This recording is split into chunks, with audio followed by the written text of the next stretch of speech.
আজকে যে বিষয়টা তোমাদের বোঝাবো বা পড়াবো সেটি হচ্ছে পাশ্চাত্যবাদী ও প্রাচ্যবাদী কারা।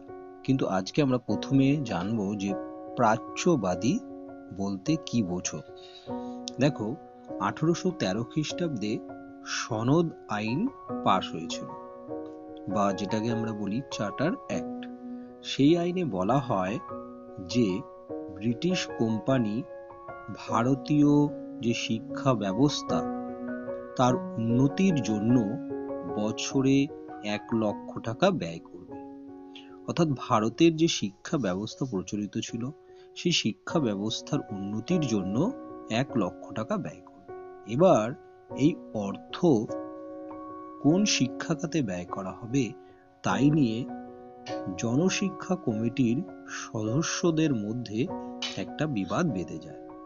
কেউ প্রাচ্য শিক্ষাকে সমর্থন করে, কেউ পাশ্চাত্য শিক্ষাকে সমর্থন করে। তার জন্য এর নাম হচ্ছে প্রাচ্যবাদী ও পাশ্চাত্যবাদী।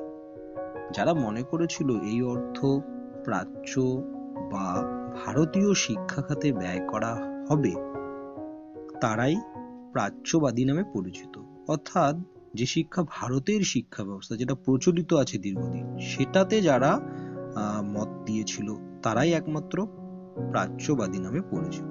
তারা হলেন কোলব্রুক ও এইচ.টি. প্রিন্সেপ প্রমুখ। এছাড়াও আরো অনেকে আছে। তাহলে বোঝা গেল বিষয়টা যে প্রাচ্যবাদী বলতে তারাই যারা ভারতীয় শিক্ষা ব্যবস্থার পক্ষে মত দিয়েছিলেন।